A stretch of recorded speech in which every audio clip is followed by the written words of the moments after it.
faisait l'ornement du temple, Jésus dit, les jours viendront où, de ce que vous voyez, il ne restera pas pierre sur pierre qui ne soit renversée. Voilà. Amen.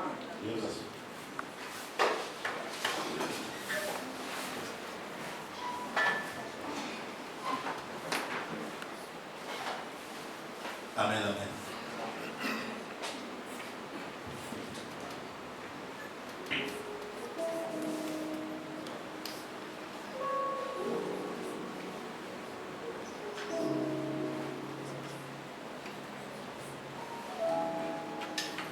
Je vous dis une chose, à la grâce de Dieu, il faut que tu rentres dans l'événement pascal.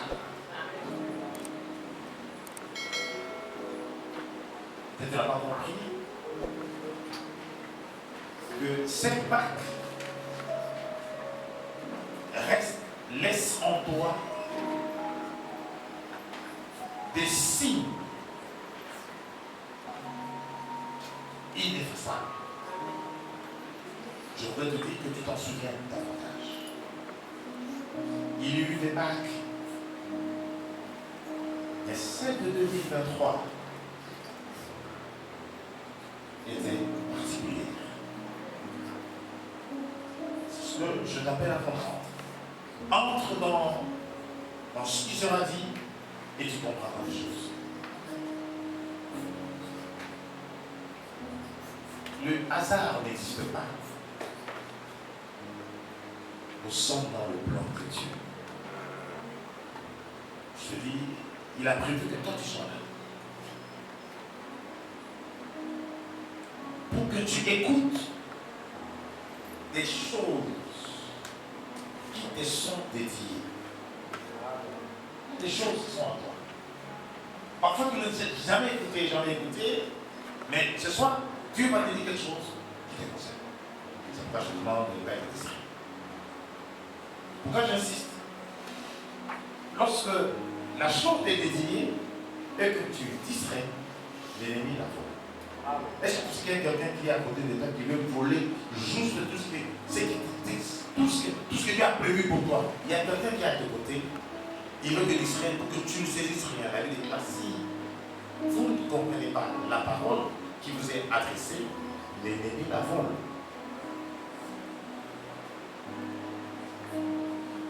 Alors il faut t'interdire de sortir de cette salle comme tu es entré.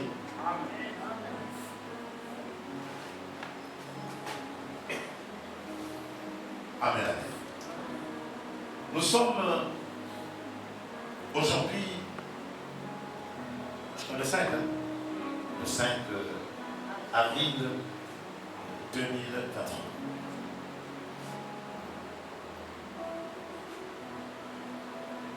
Je vais te ramener dans les faits de la Pâque. Vous savez, il y a des choses, si tu ne saisis pas ce que Dieu a prévu pour toi, la Pâque sera pour toi utopique. Quelque chose comme ça, raconte, Pâque. Non. Je voudrais que pour toi, la Pâque devient une réalité vivante. Ça veut dire ce qui t'a été destiné impacte pleinement ta vie. Et le thème choisi aujourd'hui, demain et vendredi, c'est le même thème, mais avec des profondeurs différentes. Le thème, c'est le chemin pascal. Acte 1. Et demain, ce sera acte 2. Vendredi, acte 3. Et dimanche, ça sera la célébration de la Pâque. Si tu ne rentres pas dans ce chemin, tu ne vivras pas la Pâque. Tu ne vas pas célébrer cette Pâque. Il faut passer dans le chemin. Qui te dira qu'il est rentré dans la terre promise sans passer par le désert? Il n'y a personne. Amen, amen. Le chemin pour aller dans la terre promise, c'était quoi? Le désert. Et donc, lorsqu'on veut atteindre la Pâque, Puis que la Pâque, il faut passer dans le chemin de la Pâque. C'est ce dont nous parlons aujourd'hui. Amen. Et la Pâque, c'est quoi là? Simplement. La Pâque, c'est Pessa, qui veut dire passer outre, par-dessus tout. Je commence par là pour te dire, il y a des choses qui avaient l'option, la possibilité de passer au travers de ta vie. Mais quand la Pâque vient, Dieu interdit à ces choses de passer par ta vie. Quelqu'un nous amène. Ces choses doivent passer par-dessus ta tête. L'ange de la mort qui frappait, qui rentrait, qui détruisait. Quand la Pâque arrive, Dieu dit non, tu ne passes plus, passe par-dessus. Ça veut dire, c'est comme on est là, nous sommes ici avec 3 personnes. Le monsieur qui est au milieu, comment on appelle monsieur? Abel. Et donc, chaque jour, on passait, on frappait. Quand la Pâque arrive, le monsieur qui frappait, il a dit non, tu peux plus entrer comme ça. Passe. Touche pas. Je suis en train de dire tout simplement que si ton chemin était, si ta vie était un chemin à niveau où tout le monde passait, c'était un couloir où tout le monde passait par cette Pâque. Quelques années, fini cette histoire. Il faut quand ils viennent, il n'arrive plus à passer, il passe par-dessus. On dit c'est interdit de rentrer dans cette maison où tu as pris avant. Amen. Amen, amen. C'est ça la Pâque. Quand nous célébrons la Pâque, c'est ça la première dimension. La deuxième dimension de la Pâque, c'est la résurrection de Jésus-Christ, notre Seigneur. Ça veut dire, quand on parle de la résurrection, ça veut dire tout ce qui a été enterré. Quelqu'un savait? Vous savez la suite. Doit sortir de cet enterrement, mais vivant. Quelqu'un savait? Il y a des choses qu'on a enterrées contre toi, mais la Pâque vient pour t'éterrer. Si ta vie était dans la gueule d'un bois, amen, amen. Par cette Pâque, le bois va te revenir. Tout ce qu'on t'a pris, on a emprisonné. La Pâque va donner l'ordre à la terre, à la prison. Vomissez.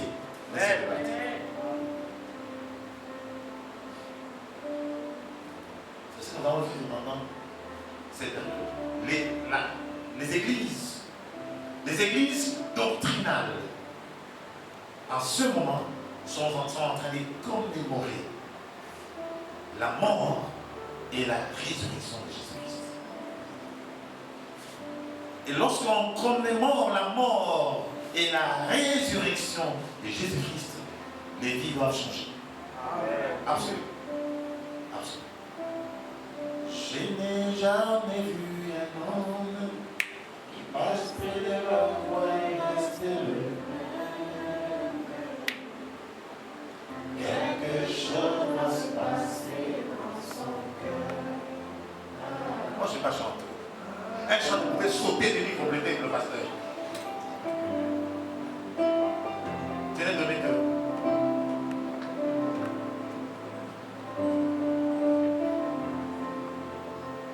Je n'ai jamais vu un homme qui passe près de la croix et rester le même. Quelque chose va se passer dans son cœur.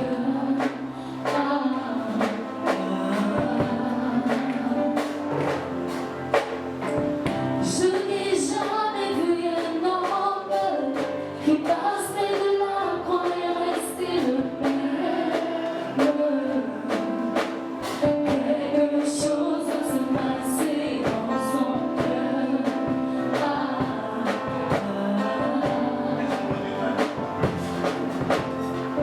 Les hommes amassent de l'argent et ils s'en vont à Jérusalem.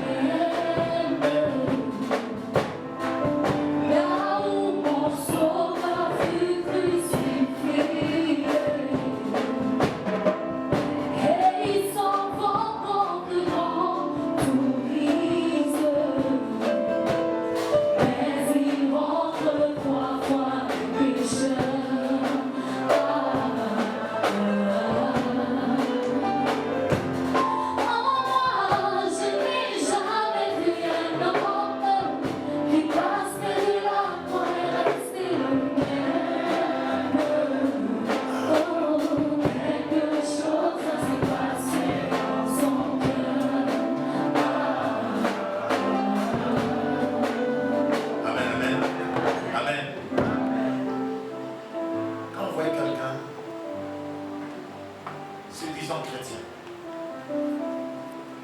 sa vie est façon. C'est que déjà passé par là. Amen. Parfois, il faut regarder, il faut bien lire. On peut regarder une vie, façon, globant. Vague. Début, il n'a pas encore expérimenté les merveilles de la vie. Et nous sommes en train de célébrer la Pâque. Et donc, bien aimé, Jésus, avant d'entrer à Jérusalem, avons dit dimanche, il est inadmissible qu'on soit dans la foi et qu'on soit encore enchaîné ou lié. Voilà. Alors la parole ne t'a pas traversé, ne t'a pas touché. Le chrétien est libre. C'est ce que Jésus dira à Pierre et Jean, allez dans la voisine, dans le village voisin. Vous trouverez un anneau attaché, n'est-ce pas vrai? Détachez-le, car j'ai besoin de lui. Ça, c'est le chemin de la Pâque. Amen.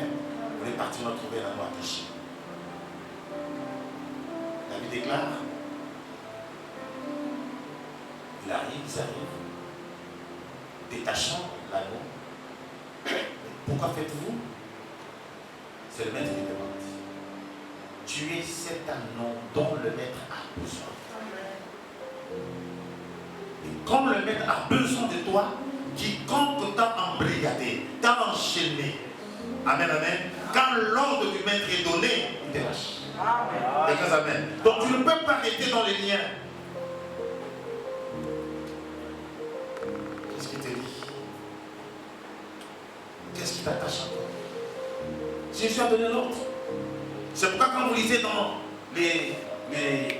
dans Jean, chapitre 11, 44, 40, j'aime beaucoup ce verset, à la résurrection de Lazare, Jésus dit toujours aux disciples, déliez-le et laissez-le aller. Tu ne peux pas être dans l'église et rester dans les liens. Quel est le lien de Dieu? Quel est ce lien? Dites-le-nous, viens nous dire, nous sommes la serviteurs. N'importe quel lien vient, prendre par ce bureau, va chasser, couper le lien. Amen, amen. Ça paye même erreur. Délivrance pour lui. Alléluia. Amen, amen. Amen. On vous trompe. Il y a des gens qui aiment, on vient d'abord, le prophète demande 10 000 pour la consultation, 45 000 pour la délivrance. Vous donnez. Quand on vous dit, viens, on prie, on chante des démons, c'est gratuit là. Il faut payer. Amen. Tu ne peux pas rester aux côtés du docteur Bongué. Moi, je ne me vante pas. Tu ne peux pas rester à mes côtés et rester dans les livres. À moins que tu me caches. Je sais ce que Dieu a mis en moi. À moins que tu caches ta vie. Si tu ouvres, tu t'ouvres réellement, tu te verras libre. Amen, amen. Amen. Amen. Viens ici. La fille.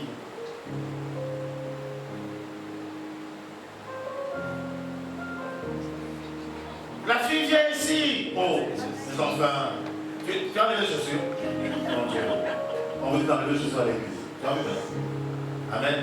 Cette fille, on l'avait interdit d'avoir le bac. C'est là. N'est-ce pas? Les mains étaient comment? Comme ça. 2 fois bac. À l'école, en terminale, elle avait 12, 13. Bac, 0, 0. Le jour que nous a dit, papa, il y a ça. Amen. On a prié, on a libéré les mains. L'année suivante, il y a eu la maison. Aujourd'hui, il a terminé son master à l'UOB. Amen. Acclamons les Seigneurs. Tu es vivant.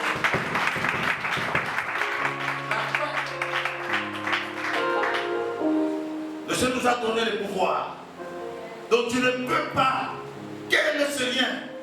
Même si c'est avec les fers. On va couper. Amen. Alléluia.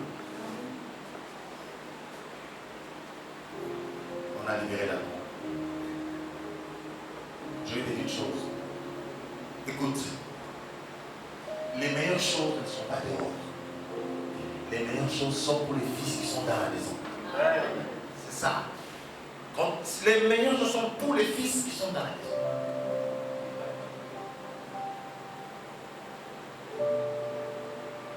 L'enfant prodigue est parti, mais le fils dans la maison est resté. Quand il a vu la petite fête qu'on avait organisée pour le fils prodigue, il dit, papa, tu fais tout ça pour lui, machin. Mais tout ce qui était c'est pour toi. Amen. Les fils de la maison, tout ce qui est dans la maison est parti. Il y a des choses que Dieu ne donne qu'à ses enfants qui sont dans la maison. Il faut faire un effort d'être un fils de la maison. Les étrangers dans la maison ne connaissent pas tous les secrets de la maison. Ce sont les fils. Il y a des choses que Dieu te dira toi parce que tu es un fils, tu es son fils. Pas son fils. Si tu es étranger, Dieu te dira. Tu seras là comme un mercenaire. Et cet anneau, oh, c'était merveilleux. Pour la toute première fois, la corde a été enlevée de son cou. Il a expérimenté de marcher sur le tapis rouge. Jusqu'à Jérusalem. Parce qu'il s'est laissé serviteur de Dieu. Alors Jésus entre à Jérusalem. Lorsqu'il entre à Jérusalem, il regarde Jérusalem. Le temple de Jérusalem. Et Jésus pleure. S'est mis à pleurer sur Jérusalem. Si tu savais les promesses qui sont attachées à toi, Jérusalem, tu n'allais pas vivre comme ça. À un moment donné, le Seigneur pleure. Il nous regarde. Il regarde. Vous le chutez avec quelqu'un. Regarde. Si tu savais les promesses qui sont attachées à ta vie, tu n'allais pas marcher comme tu marches. Jésus pleure.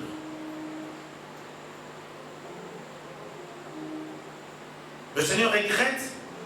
Par moment de temps, il y a certaines vies que nous menons. Les gens regardent Jérusalem, mais quand tu regardes, il y a des promesses qui sont attachées à ta vie. Mais comme tu as monté la plaque, rien comme ça. Jésus. La vie que nous menons, c'est pleurer le maître. Il passe. Il entre. Quand il rentre à Jérusalem, première chose. Il est rentré à Jérusalem pourquoi? Pour aller accomplir le sacrifice suprême. Pour la délivrance de l'humanité. Le salut de l'humanité. Et quiconque croit en lui. Il n'y a pas de discrimination. Or, la discrimination, c'était quoi? Parce que toute loi sur la terre est discriminatoire. Ça écarte certaines personnes. Les lois d'avant interdisaient tout ce qui avait un défaut. Tout ce qui avait un défaut ne pouvait pas accéder au temple. Mais quand il arrive, il dit quiconque croit seulement sera sauvé. Amen. Il a brisé la discrimination. Et Jésus rentre à Jérusalem. La première des choses, dans ce chemin, pour aller sacrifier, il y a des choses qu'on doit réparer. Quelques amen. Il faut restaurer l'autel avant que le feu ne descende du ciel. Vous vous souvenez, n'est-ce pas, Élie, n'est-ce pas? Alors, il fallait invoquer le feu du ciel. Mais l'autel était renversé. On ne peut pas, n'est-ce pas, invoquer le feu du ciel sans longtemps que l'autel sera tout renversé. Et il est venu d'abord remettre chaque pièce du pèse-œuvre, chaque élément de l'autel à sa place. Il a remis les 12 pierres. Il a tout remis ensemble. Oh, c'est extraordinaire. Et Jésus, avant d'aller au sacrifice suprême, amen, amen. Quelqu'un amen. Amen. Alléluia. Amen. Il est dans Jean chapitre 1, verset 19, on a dit, Jean-Baptiste a dit, voici l'agneau de Dieu qui ôte le péché du monde. Autrement dit, voici l'animal de Dieu qui doit ôter le péché du monde. Et cet animal, je vais juste dans l'histoire pour mieux comprendre, ou dans les images, dans les typologies, un l'animal qui devait être sacrifié, devait être d'abord inspecté pour voir s'il n'y avait pas de défaut. Et la première chose, l'animal devait être lavé. Donc vous voyez ici, Jésus dit à Jean-Baptiste, accomplissons ce qui est comment? Juste. Baptise-moi. Donc je ne peux pas dire, Jean-Baptiste, je ne fais pas ça. Je ne serai pas digne d'aller à la croix. Ok, comme tu as demandé. On va dans l'eau, on plonge le Seigneur dans l'eau. Jean-Baptiste est surpris. Jésus plongé dans l'eau, le baptême d'eau, au sortir de l'eau, boum, le ciel fait quoi? S'ouvre. Et il entend une voix qui dit, celui-ci est mon fils bien-aimé, en qui j'ai mis toute mon âme, affection, écoutez-le. Ah bon? C'est parti. Et Jésus arrive à Jérusalem, déjà lavé. L'animal est déjà lavé, propre. Amen, amen. Première chose, il rentre dans le temple chez les Jérusalem. Dans le temple, il trouve dans le temple, comme ici, les trafiquants. On appelle ça les cambistes, changeurs de monnaie. C'était une bourse où on convertissait les différentes monnaies. Tu peux amener la monnaie de n'importe quel pays, quand tu arrives là-bas, on te change pour faire les affaires. Et là, se vendaient les pigeons, se vendaient les bœufs, se vendait tout. Tout le monde venait acheter. Figurez-vous, la maison de Dieu transformée en quoi? En une caverne de voleurs. Et c'est comme ça qu'il prit la flagelle. Il prit un fouet. Il a commencé à mettre tout le monde dehors. Il a ordonné, tout le monde a pris fuite. C'était des squatteurs qui avaient occupé la maison de Dieu. Ils les avaient tous morts. C'est la maison de la prière. Ça veut dire que dans cette maison, il y avait un chandelier allumé. Quand vous allez dans l'église catholique, pour ceux qui sont là-bas, qui voient, vous verrez toujours, même depuis les jours, il y a toujours une petite lampe au fond de sacristie qui est toujours allumée. Vous avez vu ça? Vous avez déjà vu ça, non? Chaque petite lampe, ça ne s'éteint pas. Les prêtres font attention que ça puisse toujours rester allumé. Même s'il y a beaucoup de courant, ça allume toujours. C'était l'image de la présence de Dieu dans le temple. Amen. Mais l'autel était renversé. Il n'y avait plus d'offrandes parce que quand il y a temple, ce sont les offrandes qu'on doit immoler sur l'autel. Mais le feu était éteint. Il n'y a plus d'offrandes, mais c'était le business qui se faisait dans le temple. Donc vous entendez aujourd'hui les gens dire tout simplement que l'église c'est un business. Là, j'ai entendu ça. Je prends la question. Là, j'ai entendu. Il faut dire oui. Amen, amen. Amen. Les gens pensent que l'église c'est un business. C'est à l'image de ça. Quand l'Esprit de Dieu n'est plus présent dans une assemblée, ça devient un lieu d'affaires. Ça devient un business. C'est là où vous entendez, on vend l'huile, on vend tel service, on vend telle délivrance, on vend ceci. Il faut donner de l'argent pour ce. C'est le business parce que l'Esprit de Dieu est absent. Est-ce qu'il vous a dit de vendre ça? La Bible déclare, allez acheter gratuitement de l'huile. Allez chez ceux qui en vendent.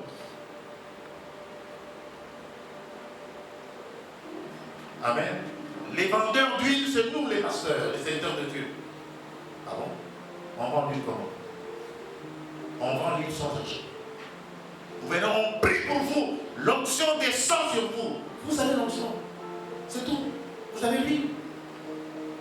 Il disait dans Actes chapitre 8, Pierre arrive à Samarie, il pose la question, est-ce que vous avez déjà reçu du sang de sang? Non, on a seulement reçu le baptême d'eau. Il éleva les mains, il pria. Le Saint-Esprit descendit sur eux tous. Et il commençait à parler en belle langue. Ils ont acheté de l'huile sans payer de l'argent. Amen. Quand l'Esprit de Dieu est absent, là où 2 ou 3 personnes sont assemblées, c'est un business. Rien à faire. Ça veut dire c'est là où on exploite, on arnaque le peuple de Dieu. On spolie. On nomme certains vieux versets mal expliqués. Qu'on vous présente, on tord le sens. On vous les présente. C'est juste pour vider vos poches.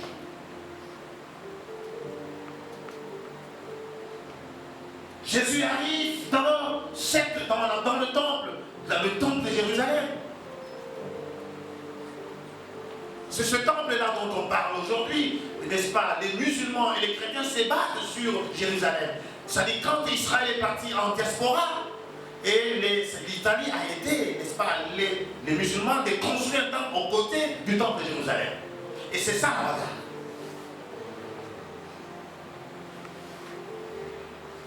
Alléluia. Amen, amen. Il rentre dans ce temple, il trouve que ce n'est pas possible. Ce temple, c'est comme ça qu'il prie le fouet.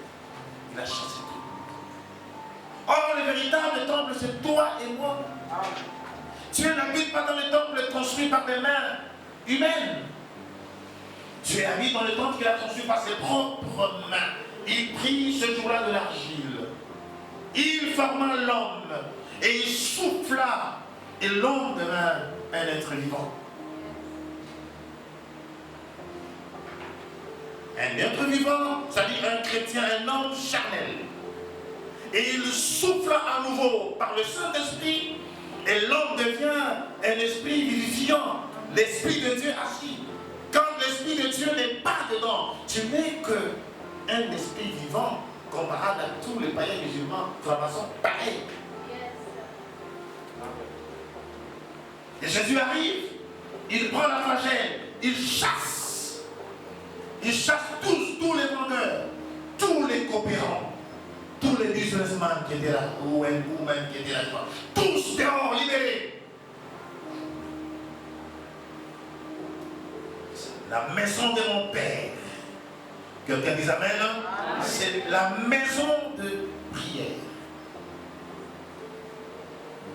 Ta maison, toi tel que tu es là, nous sommes en train d'aller vers Jérusalem, nous sommes en train d'aller vers la Pâque. Si tu n'es pas temple, jusque-là tu n'es pas temple de Dieu, tu fais de ton corps ce que tu veux. Tu en feras ce que tu veux. J'ai lu la fin dernière. La première chose qui détruit le temple, c'est l'adultère et la fornication. Les deux, on commence par là. Ces choses sont vulgarisées. C'est normalisé. Et Dieu jugera l'un et l'autre. Le temple, c'est un lieu d'adoration. C'est un lieu où la Shekinah descend. La gloire de Dieu doit descendre dans le tabernacle, dans le temple. J'appelle l'Église à comprendre. Vous êtes tellement jeunes que vous avez beaucoup d'années devant vous. Ne compromettez pas votre avenir par tout ce qu'on vous raconte sur la terre. Ne vous conformez pas au siècle présent. Essayez de transformer, renouveler par votre intelligence pour comprendre ce qui est bon, agréable et parfait. Dieu, c'est un Dieu, notre Dieu, j'aime bien son vocabulaire, sa grammaire. C'est un Dieu de superlatifs. Et le superlatif de supériorité, c'est notre Dieu. Il est toujours dans ce qui est meilleur, excellent. Quelqu'un savait? Dieu n'est pas dans c'est bon, Dieu n'est pas dans les bons. Dieu est dans le parfait. Dieu est dans l'excellent. Dieu est dans le meilleur. C'est là où on le trouve. Amen. Amen. Dieu n'est pas dans les petites choses. Il n'est pas là-dedans.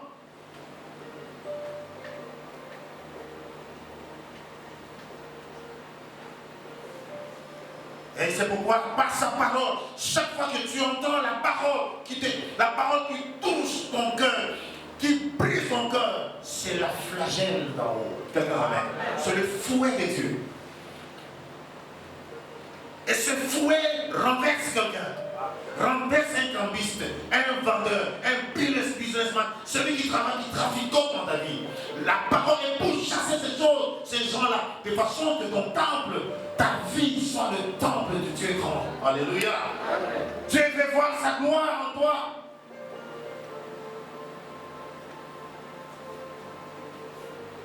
Nous parlons de la part, il faut que ce genre arrive. Il faut que le Seigneur commence par nettoyer. Dedans de nous.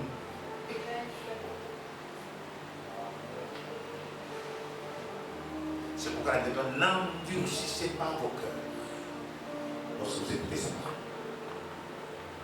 Nous avons besoin que chacun devienne. C'est merveilleux, hein? C'est merveilleux d'être au temple de Dieu, où la gloire de Dieu descend. J'étais quelque part hier, au cours.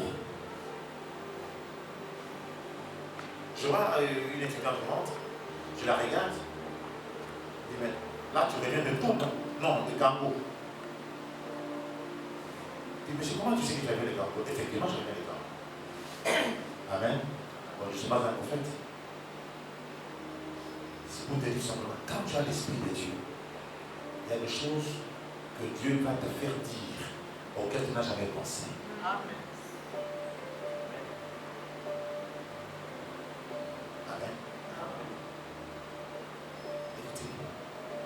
Je connais un musulman, plutôt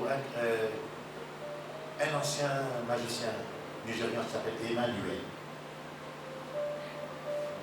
Il explique dans son livre, si le chrétien connaissait la puissance qu'ils ont, il n'allait pas jouer avec le péché. C'est lui-même qui dit ça dans son livre. Ex-magicien. Il y a parfois des choses que nous faisons. Même Satan dit, ah, vous aussi. Même les petites choses que vous ne savez pas. Satan qui te dit, même ça tu ne connais pas.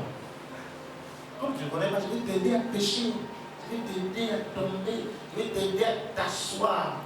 À t'asseoir même c'est petit. Je vais t'aider à t'enterrer.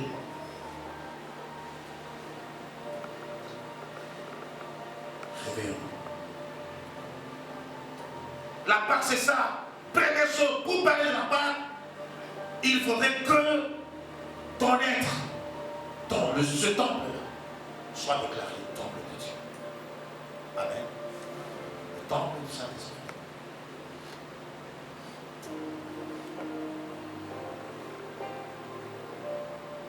Si c'est difficile, je dis Seigneur, fais de moi ton temple. Regarde, amen. Simple. Les choses de Dieu, on ne force pas. Fais de moi ton temple.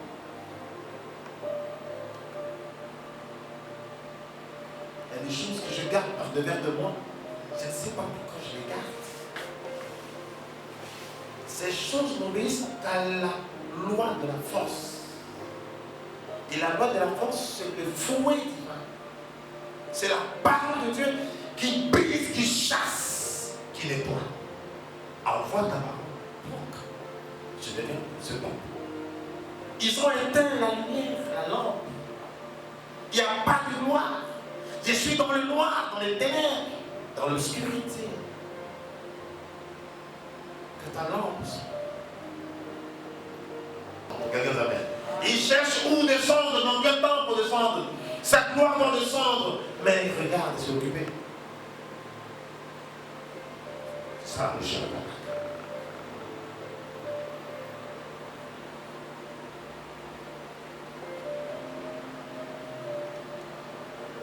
Amen. Jérémie, tu peux monter?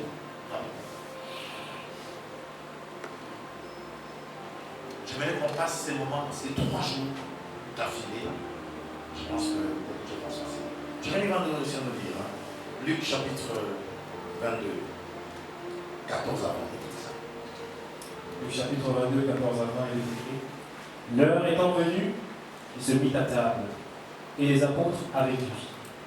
Il leur dit, j'ai désiré vivement manger cette Pâque avec vous, avant de souffrir. Car je vous le dis, je ne la mangerai plus jusqu'à ce qu'elle soit accomplie dans le royaume de Dieu. Et, ayant pris une coupe et rendu grâce, il dit, prenez cette coupe et distribuez-la entre vous. Car je vous le dis, je ne boirai plus désormais du fruit de la vigne jusqu'à ce que le royaume de Dieu soit venu. Ensuite, il prit du pain, et après avoir rendu grâce, il le rompit, et le leur donna, en disant, ceci est mon corps, qui est donné pour vous. Faites ceci en mémoire de moi. Verset 20, il prit de même la coupe, après le souper, et la leur donna, en disant, cette coupe est la nouvelle alliance en mon sang, qui est répandue pour vous. Amen. Amen, amen. C'est pas ce texte, c'est un texte de séminaire, je vais dire juste quelques mots là-dessus. Tellement il y a de trucs profonds dessus. Et donc, nous sommes dans la Pâque juive. Parce que la véritable Pâque, c'est lui que nous sommes en train de célébrer. Et là, il passe à la Pâque juive. Et retenez tout simplement. La Pâque, c'est la toute première fête de toutes les fêtes d'Israël. Sur les 7 fêtes de l'Église, la Pâque, c'est la toute première. Où les gens font une expérience avec Dieu. La première expérience, c'est la Pâque. Quelqu'un amen.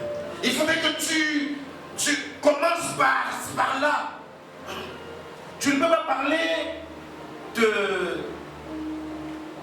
du Saint-Esprit sans parler de la Pâque. Tu ne peux pas parler de la bénédiction sans. C'est la Pâque, tout commence, on appelle le temps de l'Enfant. Le premier pas, le tout premier pas du chrétien, c'est faire l'expérience pascale. Israël l'a fait. Une nuit comme ça, le message tombe. On passe, tout le monde. Nous partons déjà. On part où? Mais avant de partir, il y a une condition. Quelle est la condition? Oh non, vous allez préparer du pain sans levain. On va prendre un agneau sans défaut. On va le bouillir, le cuire au feu. On va le manger dardard, avec les herbes amères. Quelle est cette affaire? Et on ne mangera pas le matin, pas à midi, on le mangera entre 2 soirs la nuit. Oui, c'est quoi ça? Et celui-là. Et tout le monde va marcher sur le pied avec une corde orange, tout ça. Donc, toutes ces symboliques. Et la nuit là, qui sont rôtis. Oh. Et vous les mangez tout. Vous ne laissez rien. Même tout ce qui est dedans, vous mangez tout. Ah! Oui, ça c'est quoi? Et ils ont mangé.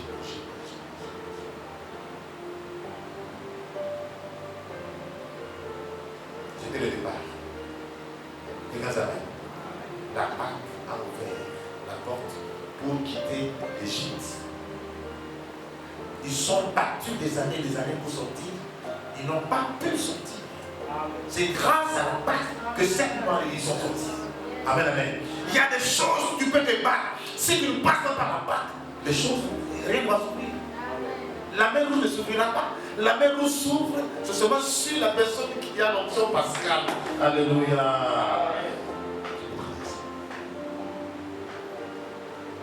Et le pain qu'ils ont mangé, Jésus mange le pain sans levain. Vous savez, le pain sans levain, ça veut dire c'est la fruit de blé préparé où on ne met pas de la levure. On appelle ça le pain asile, le pain sans levure. Vous savez la particularité de ce pain, d'être chercheur, même dans la vie de tous les jours, il faut arriver à faire ça. Le pain sans levain a une particularité, ça veut dire ça détruit le cholestérol. D'abord, ça régénère l'organisme. Il y a beaucoup de choses que ce pain a fait naturellement. Et donc, naturellement, Jésus prit ce pain sans levure. Or, la levure, c'est la symbolique du péché. Donc le Père sans péché. C'est lui, le Christ, qui était ce pain. Il prit le pain. C'est la dernière fois que je mangerai avec vous ce pain. Je vous assure que je le mange dans le royaume des cieux. Mais c'est mon corps que je livre pour vous. Le fruit de la vie que vous voyez, c'est une symbolique. C'est mon sang que je livre pour votre liberté. C'est une nouvelle alliance que nous entrons. Je vais dire une chose. Jésus, amen, amen, c'est ce pain de vie. Quand tu le consommes,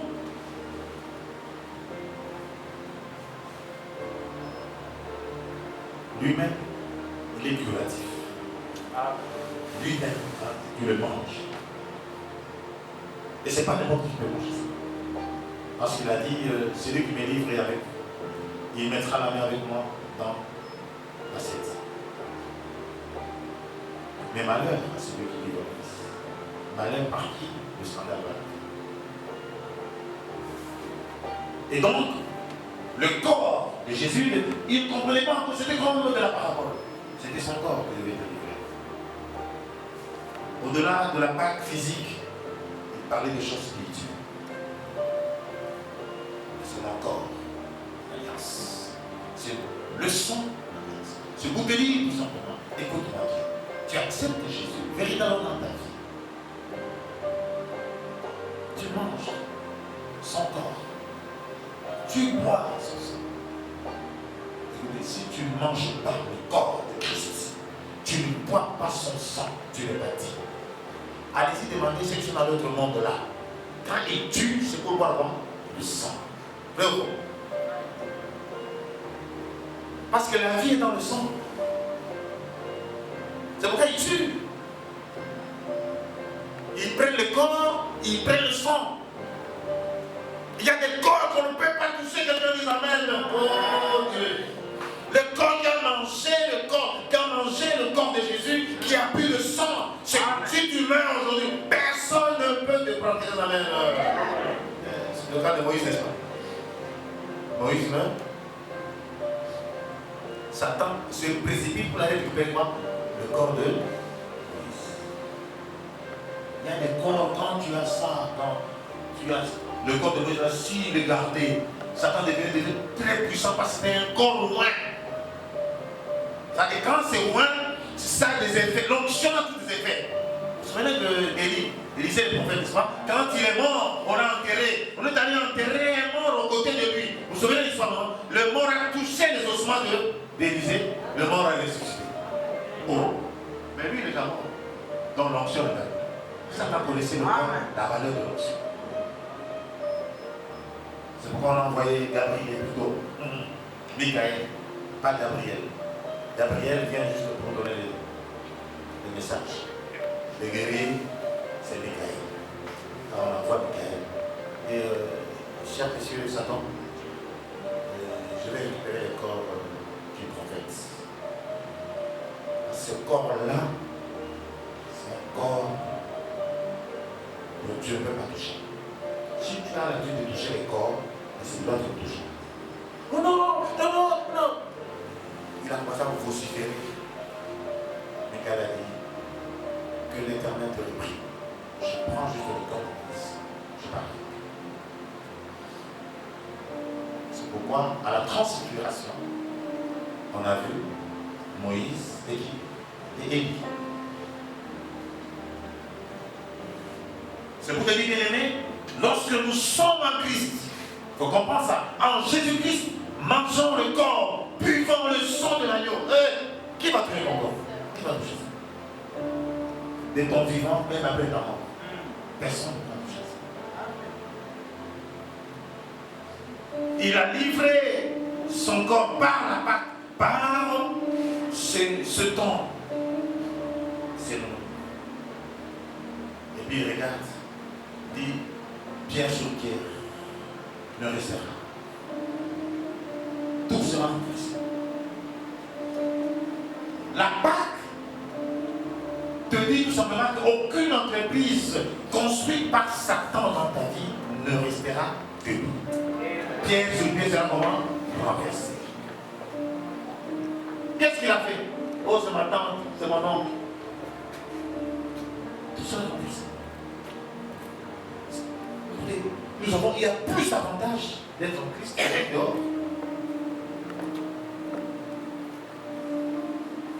C'est ça le chemin de la Pâque. On n'est pas encore arrivé. Il doit balayer nos vies par sa parole. Laisse la parole te transpercer, te toucher. Que le Seigneur chasse les businessmen qui sont des petits sorciers qui viennent toute la nuit dans ta vie, qui entrent, qui opèrent, des petits gars qui viennent te toucher. Tu es tellement précieux que Dieu ne peut pas permettre ça. Tu sois son temple. Où il descend, Dieu veut descendre sur la... Seigneur, ne descends pas ailleurs, pas chez le voisin, descends chez vous. Amen. Tout le monde est là pareil, Seigneur, ne descends pas ailleurs, mais descends. Laisse le Seigneur descendre avec ça.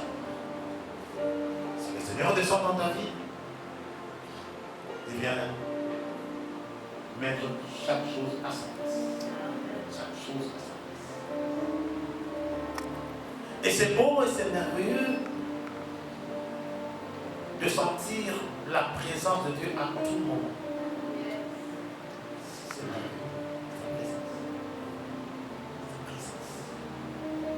C'est comme la pensée marraine chante. J'aime ta présence.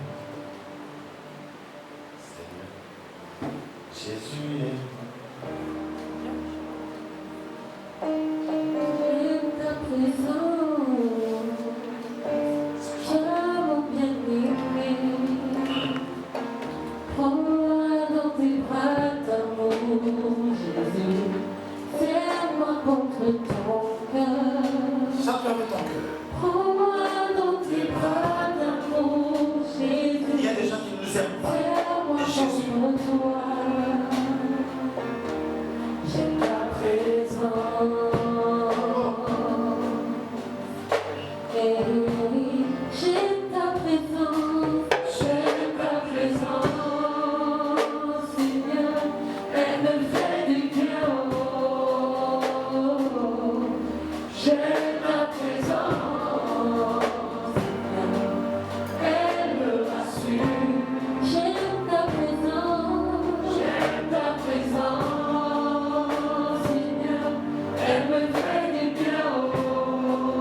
Vis ta Pâque